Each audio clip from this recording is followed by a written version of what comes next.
항상 한 공동체가 건강하게 세워져 가기 위해서는 누군가의 헌신이 절대적으로 필요합니다. 현대에 들어 헌신으로 인한 금전적인 대가가 있는 것도 아닌데 오히려 자기의 시간과 재정, 노동력까지 스스로 들여가며 헌신하는 것이 현대인들에게는 그리 달가워 보이지 않을 수 있습니다. 그래서인지 요즘 많은 사람들이 헌신을 매우 낡아 전혀 기능하지 않은 그러한 유물과 같이 생각합니다. 그러나 우리 시대 헌신의 농도가 옅어지고 있는 것은 사실이지만 그래도 역동적으로 생동감 있게 움직이는 공동체를 자세히 살펴보면 어김없이 헌신하는 일꾼이 그곳에서 꼭 필요한 역할을 감당하고 있다는 것을 우리는 알 수 있습니다. 제가 애틀란타에서 개척할 때 예배 장소를 렌트하기 위해서 그 미국 교회의 건물을 매주 한 번씩 나가 4시간씩 6년 동안 청소를 한 적이 있습니다. 그냥 백큐을 한 것이 아니라 거기가 그 농구 코트 같은 그러한 곳입니다. 운동 체육관입니다. 그래서 그걸 수건으로 걸레를 빨아서 그걸 짜서 그걸 마대에 묶고 그걸 닦고 얼마나 힘든 그러한 청소였는지 모릅니다. 뭐 청소하는 것을 좋아할 그러한 사람들이 어디 있겠습니까? 어느 때는 하기 싫지만 억지로 나간 때도 있었습니다. 그러던 어느 날 아마 그날도 힘들게 청소를 하고 있던 중이었습니다. 그런데 그 교회를 다니는 한 성도님이 저에게 오더니 제 손을 꼭 잡는 것입니다. 그러더니 저에게 이렇게 말을 했습니다. 목사님, 패스터, 자기는 지금까지 몇 년 동안 이 교회를 다녔지만 왜 우리 교회가 이렇게 깨끗하게 유지되었는지 한 번도 깊게 생각해 본 적이 없었습니다. 그런데 오늘 그 이유가 목사님의 헌신 때문이라는 것을 깨닫게 되었습니다. 우리가 매주 깨끗하게 예배를 드릴 수 있는 것은 당신의 아름다운 헌신 때문입니다. 땡큐. 감사합니다, 목사님. 그 이후로 그전까지는 매주 청소를 한다는 마음으로 교회를 갔는데 그 이후로는 내가 헌신을 하는 마음으로 교회를 가서 청소를 하는 것이구나 생각하니 그래도 감당할 만했습니다. 그 일을 겪으면서 한 가지 생각한 것이 있었습니다. 그냥 주일만 손님 오듯 교회에 와서 예배 드리는 사람은 그 한 예배를 드리기 위해 뒤에서 묵묵하게 헌신하는 수많은 사람들이 있다는 것을 잘 모른다는 것입니다. 내가 깨끗한 장소에서 예배를 드리는 이유, 교회의 정원이 말쑥하게 정리된 이유, 교회의 히팅과 에어컨이 잘 작동하는 이유, 아이들이 안전하게 예배 드릴 수 있는 이유, 주방이 잘 정돈된 이유, 이 모든 이유가 누군가의 헌신 때문이라는 것을 그냥 주일만 나와서 예배 드리는 사람은 전혀 알 수 없습니다. 공동체를 위해 누군가는 헌신해야 합니다. 그러나 내가 그 누군가가 되어 헌신하는 것을 싫어한다면 그 공동체는, 특별히 그 교회는 소망이 없습니다. 헌신 예배를 드리는 여선교회 모든 성도님들과 은혜교회를 섬기는 모든 성도님들은 누군가의 헌신을 받는 것에만 익숙한 것이 아니라 자발적으로 헌신하는 것에 힘쓰는 모든 분들이 되시기를 주님의 이름으로 축원합니다. 하나님께서는 어느 누군가가 헌신하겠지 하며 헌신을 방관하는 사람이 아니라 주님을 위해, 교회를 위해 자원하는 마음으로 헌신의 자리에 적극적으로 참여하는 그 헌신자를 찾으십니다. 주님께서 찾으시는 그러한 진정한 헌신자가 되시기를 주님의 이름으로 축원합니다. 그런데 헌신자가 되기를 원한다고 해서 헌신자가 쉽게 될 수 있는 것은 아닙니다. 우리가 헌신 예배 한번 드렸다고 해서 헌신자가 될 수 있는 것도 아닙니다. 헌신자가 되는 것에 있어 마음의 다짐과 의지만으로는 부족합니다. 그래서 우리는 성경을 통해 성경의 인물들이 어떻게 헌신하는지 그들의 헌신의 행동을 보면서 우리는 그 헌신을 배울 필요가 있습니다.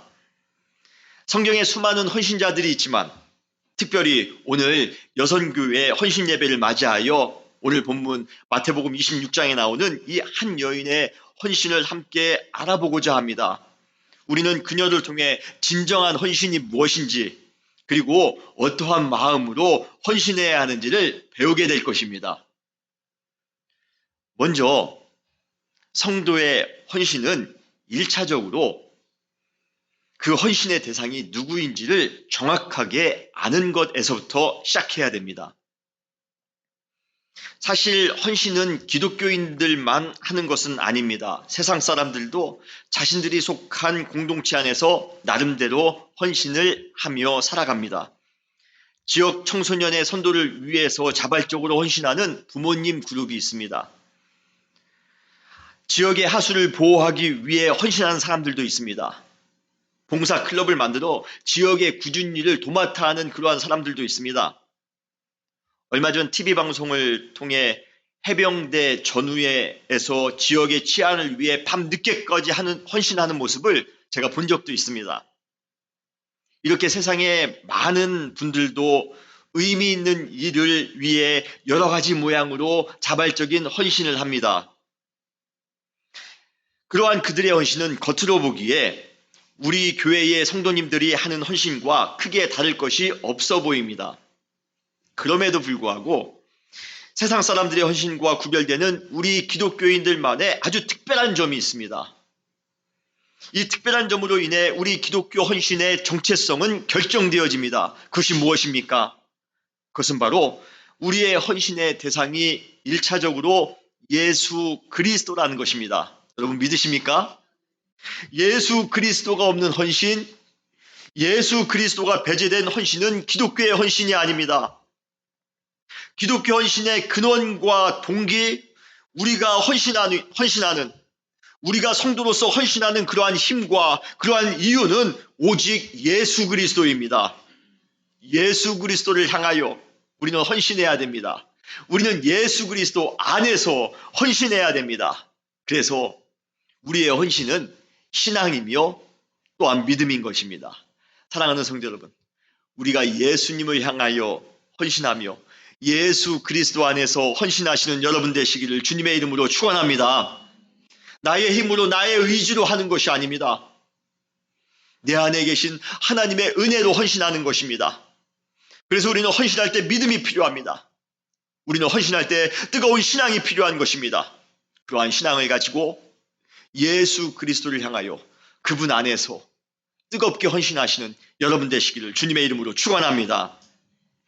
우리가 그리스도를 위해 그리고 그분 안에서 헌신하기 위해서 먼저 우리는 예수 그리스도가 누구인지 그리고 그분께서 우리를 위해 무슨 일을 하셨는지를 정확하게 아셔야 됩니다. 마태복음 26장에 나오는 한 여인의 헌신이 돋보이는 이유는 그녀가 먼저 예수님이 어떤 분이심을 정확하게 알고 그분을 위해 헌신했기 때문입니다. 오늘 마태복음 26장은 예수님께서 십자가를 지신 그 고난주간에 있었던 일입니다. 예수님께서 십자가에 죽으시는 바로 그 2, 3일 전에 있었던 일입니다.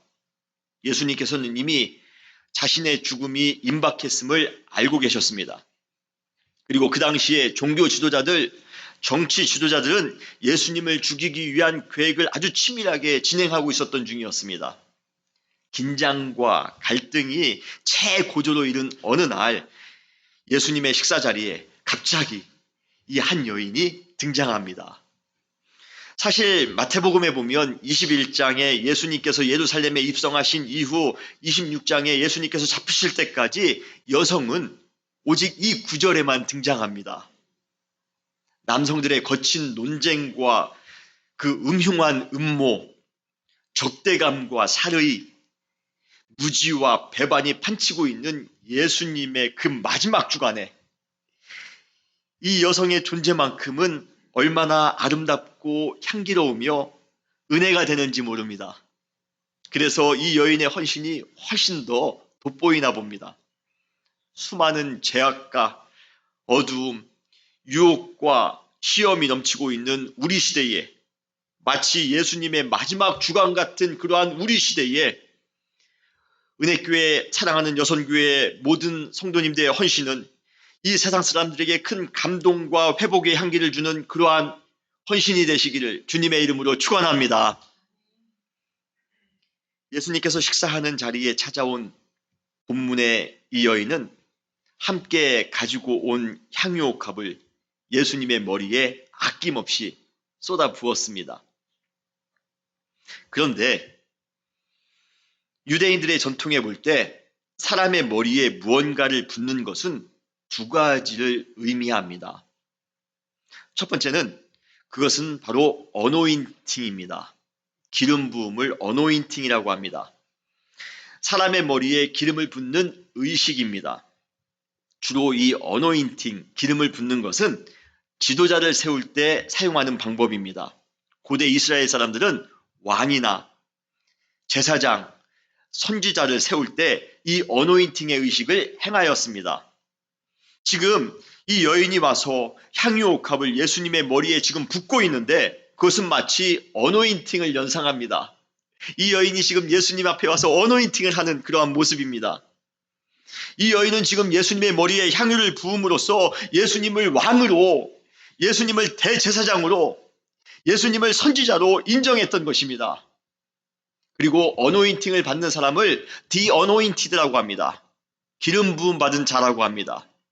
이 어노인티드를 헬라어로 그리스도라고 합니다. 히브리어로 메시아라고 합니다. 결국 이 여인에게 있어 예수님은 메시아인 것입니다. 예수님은 그리스도였던 것입니다.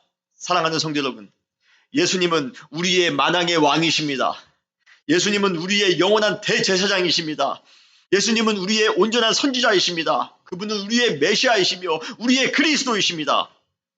우리가 예수님을 만왕의 왕으로, 영원한 대제사장으로, 온전한 선지자로, 메시아로, 그리스도로 인정할진데 우리가 어떻게 그분을 위해 헌신하지 않을 수 있단 말입니까? 그분이 우리의 왕이신데요. 그분이 우리의 메시아이시며 그분이 우리의 그리스도이신데요. 우리를 구원하실 분이신데요. 우리가 어찌 그분을 향하여 헌신하지 않을 수 있단 말입니까? 당연히 헌신해야죠. 이렇게 만왕의 왕 되신 예수님을 향해 헌신하는 것, 우리가 마음을 다하여 뜻을 다하여 헌신하는 것, 이것을 우리는 예배라고 부릅니다. 그래서 진정한 헌신자는 또한 진정한 예배자는 또한 진정한 헌신자이기도 합니다. 그러기에 한 사람의 예배드리는 자세만 봐도 그 사람이 진정한 헌신자인지를 알 수가 있습니다. 뜨겁게 예배를 드리는 사람은 뜨거운 헌신자입니다. 예배를 드릴 때 우리 마음 가운데 뜨거움이 없습니까? 우리의 헌신을 또 한번 생각해 볼 필요가 있는 것입니다. 본문의 여인처럼 예수님이 누구인지를 정확하게 알고 예수님은 왕이십니다. 예수님은 메시아이십니다. 예수님은 그리스도이십니다. 그분을 향하여 온전히 예배드리는 그러한 진정한 헌신자가 되시기를 주님의 이름으로 축원합니다. 흥미있는 것은 이 여인이 모든 것을 아낌없이 드리고 있는 이 와중에도, 정말 최선을 다하여 이 여인이 헌신하고 있는 이 와중에 아직 예수님의 제자들은 진정한 헌신자가 되는 것에 실패하고 있다는 것입니다. 예수님을 3년 동안 따라다녔는데요. 그런데도 불구하고 진정한 헌신자가 되는 것을 실패하고 있습니다. 지금 예수님들이 이 여인을 향하여 이 여인이 지금 향유옥합을 머리에 붓는 장면을 보면서 이 제자들은 아주 비상식적인 그러한 반응을 하고 있습니다. 오늘 본문 마태복음 26장 8절에 보면 그 여인이 향유옥합을 붓는 장면을 보면서 제자들이 보고 분개하여 이르되 무슨 의도로 이것을 허비하느냐. 표현 자체가 매우 거칠다는 것을 여러분 느낄 수가 있습니다. 제자들이 지금 분개하고 있습니다. 아니 예수님께 향유옥합을 붓는 것이 뭐 그렇게 분개할 일입니까? 그렇게 화낼 일입니까? 그런데 지금 제자들이 지금 분개하고 있습니다. 화를 내고 있다고 말합니다. 더 재미있는 것은 그 다음 표현입니다.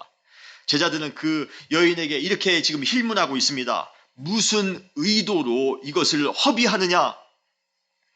그 옆에서 예수님께서 제자들의 이러한 말을 듣고 매우 황당하셨을 것입니다. 스승에게 향유를 붓는 것을 가지고 낭비한다라고 허비한다라고 말하고 있으니 저 같으면 좀 빈정상했을 것 같습니다.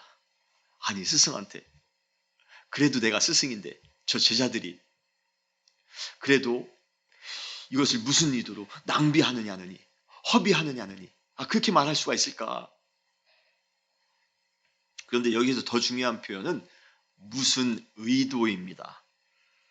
지금 제자들은 이 여인이 무슨 의도를 가지고 예수님의 머리에 향유옥합을 부었다고 생각하고 있는 것 같습니다. 그래서 그 의도 때문에 제자들은 더 분개했던 것입니다. 더 화냈던 것입니다. 그렇다면 그 여인의 의도가 무엇이라고 생각했건데 그들은 그렇게 화를 냈을까요? 그것은 바로 그 여인이 예수님께 잘 보여 예수님께서 이제 앞으로 며칠 후에 혁명을 일으키실 텐데 그 혁명을 일으키신 후 하나님의 나라를 세우셨을 때 가장 좋은 자리를 차지하기 위해 미리 선수를 쳐 향유옥합을 부은 것이라 제자들은 지금 오해하고 있는 것입니다. 여러분 이 제자들은 정말 정치적인 야욕이 넘쳤던 사람들입니다. 그들의 뇌 속에는 한 가지 생각밖에 없습니다. 예수님께서 이번 거사에 성공하신 후 왕이 되었을 때 내가 예수님께 잘 보여 가장 좋은 자리를 차지해야지.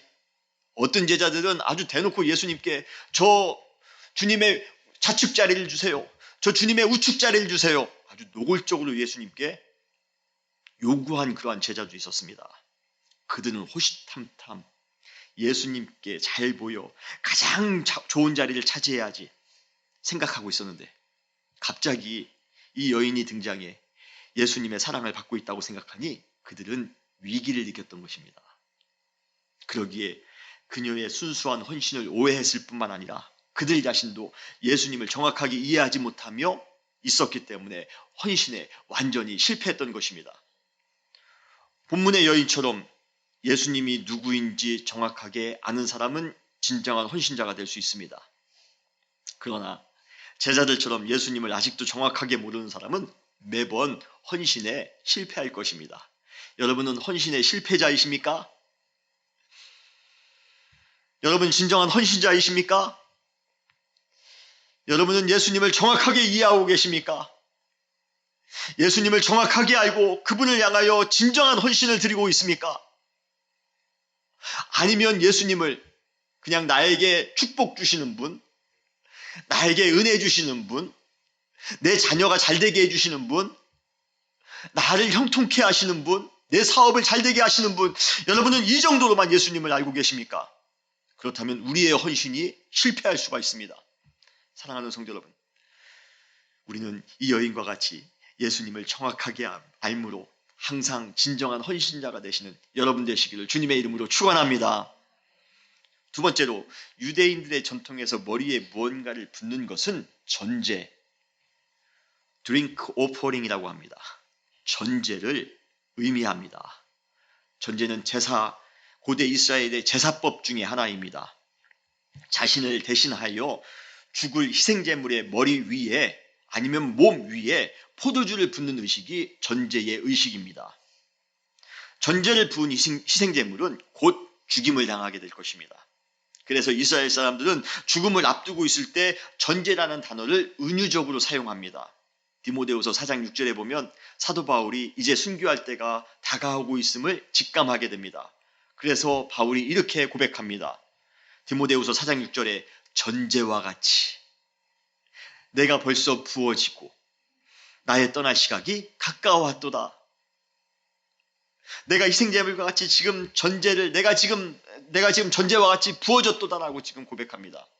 떠날 시각, 죽을 시각이 가까웠다라는 것입니다. 이 여인이 예수님의 머리에 향유옥합을 부은 것은 전제의 의식을 행한 것입니다. 적어도 예수님은 그녀의 행위를 그렇게 이해하고 있었습니다. 그래서 마태복음 26장 12절에 예수님께서는 어떻게 말씀하십니까? 이 여자가 내 몸에 이 향유를 부은 것은 내 장례를 위하여 함이니라. 희생제물로 도살될 양의 머리에 전제의 의식을 행하는 것처럼 며칠 후 십자가에 죽을 예수님을 위해 머리에 향유를 부었다는 것입니다.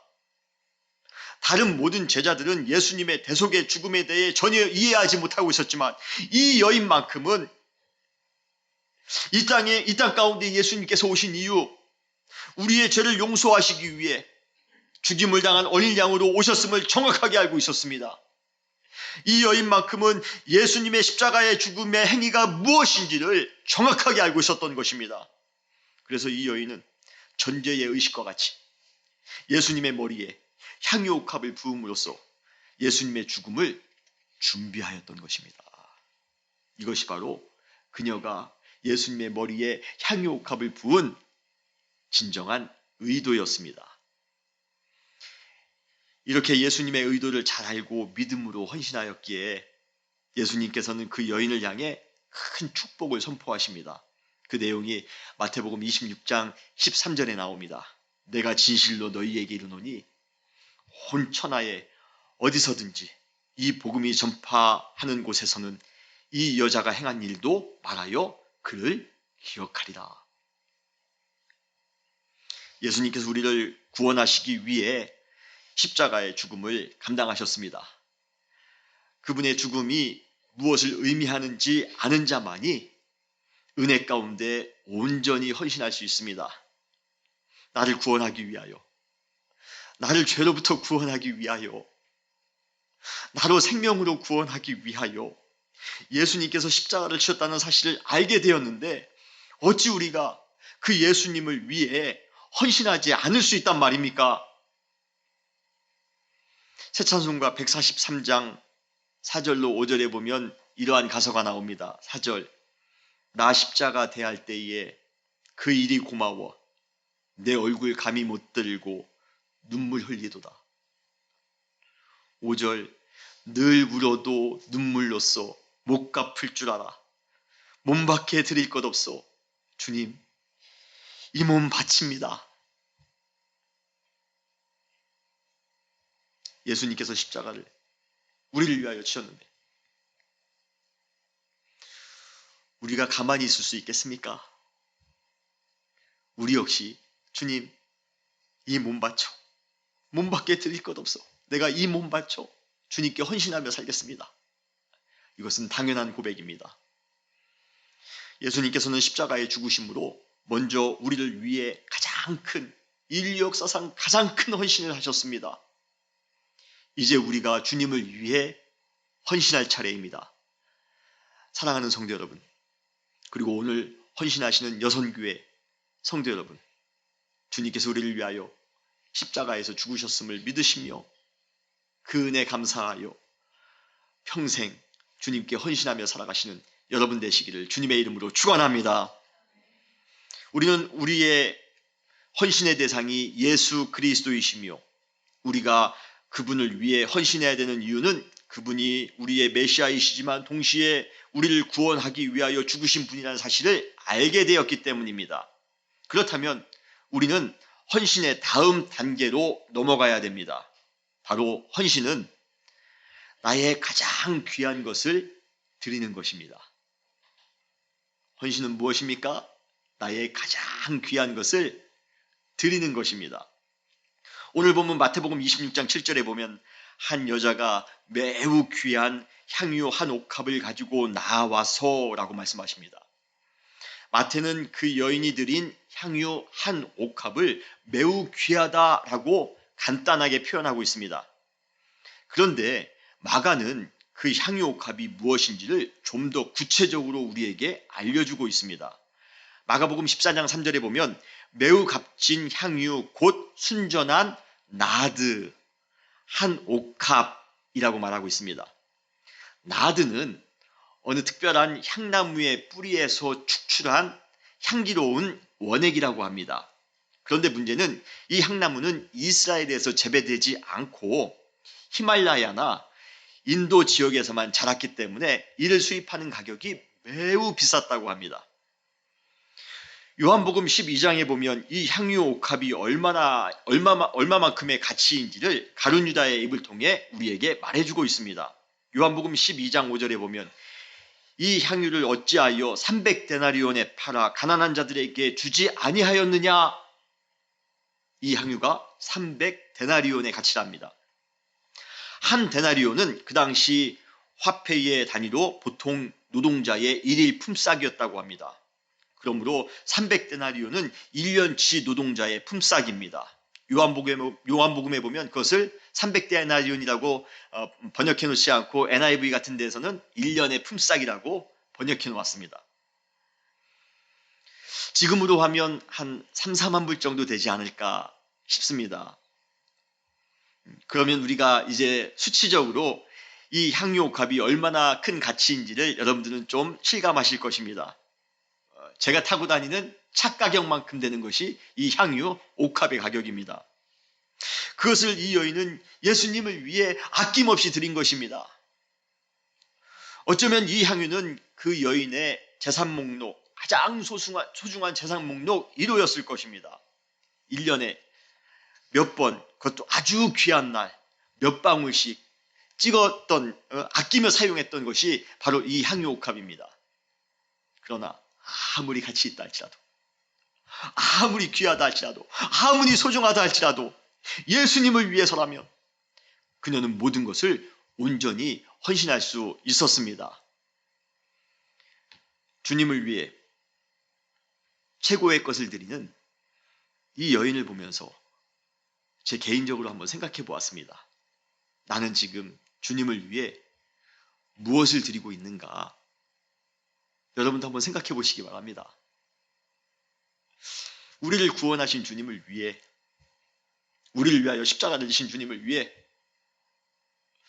주님이 우리의 메시아라며 우리의 만왕의 왕이라고 여러분 고백하지 않으셨습니까? 그 주님을 위해 과연 여러분들은 무엇을 드리고 있습니까? 정말 예수님을 위해 최상의 것을 드리고 있습니까? 나를 위해서라면, 나의 가족을 위해서라면 최고의 것을 먹습니다. 최고의 것을 마십니다. 최고의 것으로 우리는 치장합니다. 우리는 아낌없이 우리의 가족을 위하여 사용합니다만, 그렇다면 예수님을 위하여, 사랑하는 이 교회 안에 있는 우리 성도님들을 위하여, 여러분 주변에 있는 이웃들을 위해서는 어떠한 것을 헌신하며 살고 있느냐는 것입니다. 그러한 생각을 제가 하면서 개인적으로 많이 부끄러운 생각을 갖게 되었습니다. 헌신은 내가 쓰고 싶은 것 다 쓰고 하고 싶은 것 다 한 후에 조금 남는 것으로 겨우 하는 것, 이것은 헌신이 아닙니다. 여러분, 헌신이라는 그러한 단어 안에는 기본적으로 큰 손해와 희생의 개념이 이미 포함되어져 있습니다. 나의 것을 손해보면서 나의 것을 희생하면서 하는 것이 헌신입니다. 우리 집에 필요 없는 것, 중고품, 쓰다 남은 것으로 헌신하는 것이 아니라 가장 좋은 것으로 헌신해야 됩니다. 성도님들을 위해, 이웃들을 위해 헌신할 때도 내가 먹는 것보다도 더 좋은 것으로, 내가 입는 것보다도 더 좋은 것으로 헌신해야 됩니다. 우리가 가을마다 이 전 세계에 있는 아이들을 위해서 크리스마스 선물로 슈박스를 보냅니다. 슈박스를 우리가 모을 때도, 우리가 슈박스를 준비할 때도 우리 아이한테 주고 싶은 그러한 선물과 같이 가치 있는 것, 새 물품을 여러분 후원하시기를 바랍니다. 가장 좋은 것을 후원하시기 바랍니다. 누군가에게, 어려운 사람, 당한 사람에게 음식을 대접할 때에도 여러분 내가 먹는 것보다 더 좋은 것으로 사용하여, 재료를 사용하여 도와주시기 바랍니다. 여러분, 그것이 바로 헌신입니다. 헌신은 예수님을 위하여 하든, 이웃을 위하여 하든, 성도님들을 위하여 하든 가장 좋은 것으로 하는 여러분 되시기를 주님의 이름으로 축원합니다. 그런데 이 여인이 가장 귀한 것으로 헌신했다는 것은 단순히 물질적으로 가장 비싼 것을 드렸다는 것을 의미하는 것은 아닙니다. 그녀의 헌신이 귀했던 이유는 그녀가 비싼 향유옥합을 들여서이기 때문이 아니라 최선을 다하는 마음을 동시에 가지고 드렸기 때문에 그렇습니다. 이 세상에서 가장 귀한 것은 순수한 마음으로 최선을 다해 드리는 것이 가장 귀한 것입니다. 이 세상에서 가장 귀한 것은 순수한 마음입니다. 마태복음에는 나와 있지 않지만 마가복음에 보면 이러한 구절이 나옵니다. 그것은 여인을 향한 예수님의 평가에 관한 그러한 내용입니다. 마가복음 14장 8절에 보면 그는 힘을 다하여, 마태복음에는 이 구절이 없는데요, 마가복음에는 나와 있습니다. 그녀가 헌신을 하는데 그냥 헌신하는 것이 아니라 힘을 다하여 내 몸에 향유를 부어 내 장례를 미리 준비하였느니라. 예수님께서는 그녀가 힘을 다하여 헌신하고 있는 것을 보셨던 것입니다. 사실 예수님께서 그녀의 헌신을 귀하게 받으신 이유는 1년치 연봉에 해당되는 비싼 향유옥합을 드렸기 때문이 아니라 온 힘을 다하여 헌신했기 때문입니다. 이 세상에서 온 힘을 다하여 드리는 것만큼 귀한 것이 없습니다. 우리가 가장 좋은 것으로 헌신하기 원하지만 형편이 넉넉하지 못할 때가 종종 있습니다. 어떤 사람은 형편이 좋아서 좋은 것으로, 가치 있는 것으로 헌신할 수 있지만, 또 어떤 사람은 형편이 어려워 좋은 것을 못 드릴 때도 있습니다. 주님이 좋은 것만 받으시고 비싼 것만 받으시고 안 좋은 것은 받지 않으시는 그걸 차별하신 예수님은 아니십니다. 가난한 과부가 비록 조그만한 것이랄지라도 최선을 다하여 드릴 때 예수님께서는 그녀의 헌신을 얼마나 많이 칭찬하셨습니까? 주님께서 받으시는 헌신은 최선을 다하는 마음입니다. 이 세상에 가장 귀한 헌신은 비싼 것을 드리는 헌신이 아니라 최선을 다하여 드리는 헌신입니다. 형편에 따라 헌신하지만 제일 먼저 힘을 다하여 최선을 다해 드리시는 그러한 헌신을 하시는 여러분 되시기를 주님의 이름으로 축원합니다. 예수님은 왕이십니다. 예수님은 메시아이십니다. 예수님은 그리스도이십니다. 그리고 그분께서는 우리를 구원하시기 위하여 십자가의 은혜를 행하셨습니다. 우리는 그러한 하나님의 은혜를 생각할 때마다, 예수님의 은혜를 생각할 때마다 최선을 다해 가장 귀한 것으로 헌신해야 됩니다. 그렇다면 마지막으로 우리가 생각해야 될 헌신이 있습니다. 헌신은 우리 개인의 이름이 기억되는 것이 아니라 우리가 행할 일이 기억되도록 하는 것입니다. 우리의 이름이 드러나도록, 우리의 이름이 알려지도록 하는 그러한 헌신이 아니라 우리의 행위가 알려지는 것, 이것이 진정한 헌신인 것입니다.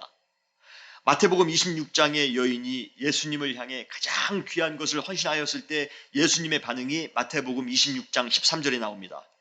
내가 진실로 너희에게 이르노니 온 천하에 어디서든지 이 복음이 전파하는 곳에서는 이 여자가 행한 일로 말미암아 그를 기억하리라. 내가 행한 일이 세상의 수많은 사람들에게 귀감이 되어 기억으로 남는 것처럼 큰 영광과 큰 축복은 없을 것입니다. 그러한 의미에서 이 여인은 지금 가장 큰 축복을 받은 것입니다. 헌신하는 것이 아무리 큰 손해가 있고 희생을 요구한다 할지라도 우리가 꼭 해야만 하는 이유는 헌신할 때 주어지는 이러한 축복이 있기 때문이 그렇습니다. 우리의 후손들에게, 우리의 후배들에게, 그리고 다음 세대들에게 기억에 남을 만한 헌신을 하며 살아가시는 우리 은혜교회 사랑하는 성도님들 되시기를 주님의 이름으로 축원합니다. 그런데 흥미로운 것은 그 여인이 기독교 역사상 길이 남을 만한 큰 헌신을 했음에도 불구하고, 그리고 예수님으로부터 그로 인해 큰 칭찬을 받았는데도 불구하고 오늘 성경에 그녀의 이름이 한 번도 거론되지 않는다는 것입니다. 그냥 한 여인으로, 그냥 그 여자로만 우리 가운데 남아있다는 것입니다. 저는 개인적으로 이것이 저에게 큰 도전이었습니다. 우리가 잘 아는 속담이 있죠. 호랑이는 죽어서 가죽을 남기고 사람은 죽어서 무엇을 남깁니까? 이름을 남긴답니다. 많은 사람들은 명성과 유명을 위해 살아갑니다. 이름을 좀 날렸으면 좋겠고요. 이름을 좀 남겼으면 좋겠습니다. 이것이 바로 우리 인간입니다. 솔직히 내가 행하는 일만 알려지는 것보다는 내 이름까지도 같이 알려졌으면 하는 바람을 우리는 누구나 다 가지고 있습니다. 누가 좀 나를 알아줬으면 하는 것이에요. 교회에서 봉사할 때도 누가 좀 나를 알아줬으면 하는 것입니다. 이웃 가운데 봉사할 때도 누가 좀 내가 하는 이것을 좀 알아줬으면 하는 것입니다. 그러나 진정한 헌신자는 자신의 이름이 알려지는 것에는 아무런 관심이 없습니다. 오직 자신이 하고자 하는 헌신의 내용에만 집중합니다. 그 헌신을 통해 예수님께 영광이 되며 그 누군가에게 도움이 된 것만으로 충분합니다. 그것으로만 감사합니다. 새 찬송가 323장 3절에 보면 우리 다 잘 아는 그러한 헌신의 찬송이죠. 존귀 영광 모든 권세 주님 홀로 받으소서. 멸시천대 십자가는 제가 지고 가오리다. 이름 없이 빛도 없이 감사하며 섬기리다. 이름 없이 빛도 없이 감사하며 섬기리다. 할렐루야. 누가 내 이름 좀 몰라주면 어떻습니까? 내가 조용히 행한 헌신으로 인해 내 안에 기쁨과 감동과 회복과 감사가 넘친다면 여러분 그것으로 다 된 건 아니겠습니까? 우리의 이름이 알려지기를 원하는 순간 우리가 행하는 헌신의 순수성은 깨질 수가 있습니다. 예수님은 그것을 경계하시면서 우리에게 이렇게 말씀하셨습니다. 마태복음 6장 2절에 보면 그러므로 구제할 때에 외식하는 자가 사람에게 영광을 받으려고 회당과 거리에서 한 것 같이 너희 앞에 나팔을 불지 말라. 진실로 너희에게 이르노니 그들은 자기 상을 이미 받았느니라. 제 생각입니다. 아마 마태는 그 여인이 예수님에게 와서 향유옥합을 붓는 장면을 가까이에서 보았기 때문에 마태는 예수님의 제자 중에 한 사람이지 않습니까? 그래서 그는 아마 이 여인을 가까이에서 봤을 것입니다. 그녀가 누구인지 잘 알고 있었을 것이에요. 그리고 아마 처음에는 그도 그녀의 이름을 자신의 복음서에 기록하려고 했을지 모릅니다. 저렇게 큰일을 행한 여인인데 아마 초대교회 공동체에서 아마 유명한 여인이었을 것입니다. 그러나 그녀는 마태에게 자신의 이름을 절대로 언급하지 말 것을 말했을 것 같은 그러한 생각이 듭니다. 그러고 보니 오늘 본문에 보면 그녀가 예수님을 위하여 향유옥합을 붓는 행위는 나오지만 그 이외에 그녀의 목소리는 전혀 들을 수가 없습니다. 그녀가 어떤 말을 한 내용이 하나도 나와 있지 않습니다. 그녀는 자신이 한 행동이 복음이 전파되는 모든 곳에서 기억되어지는 것만으로도 큰 축복이라 생각했던 것 같습니다. 저는 그것으로 충분합니다. 저는 그냥 이름도 없이 빛도 없이 주님을 섬기는 것으로 감사합니다. 이웃을 섬기는 것으로 감사합니다. 저는 그냥 헌신한 일 이 자체만으로도 저는 감사합니다. 제 이름은 굳이 적으실 필요 없습니다. 제 생각으로는 그랬을 것 같습니다. 진정한 헌신은 내 이름이 드러나는 것이 아니라 내가 행한 행동이 기억되는 것만으로도 감사하는 것입니다. 가끔 성도님 중에 어떠한 헌신을 한 이후에 그것이 자신이었음을 좀 알아주기를 바라는 사람도 있습니다. 또 자신의 이름을 드러내며 자신의 의를 자랑하는 경우도 있습니다. 그러나 그것은 진정한 의미의 헌신은 아닙니다. 이름도 없이 빛도 없이 그러나 가장 귀한 것으로 주님을 위해 사랑하는 교회 공동체를 위해 이웃들을 위해 헌신하며 살아가시는 여러분 되시기를 주님의 이름으로 축원합니다. 주님께서 그러한 헌신을 기쁨으로 받아주실 것입니다. 그리고 축복해 주실 것이에요. 복음이 전파되는 그곳에 은혜교회 사랑하는 성도님이 행한 일도 말하여 그를 기억하리라. 여러분들이 행한 그 헌신, 여러분의 이름은 남지 않는다 할지라도 여러분의 행한 그러한 헌신은 길이 남을 것입니다.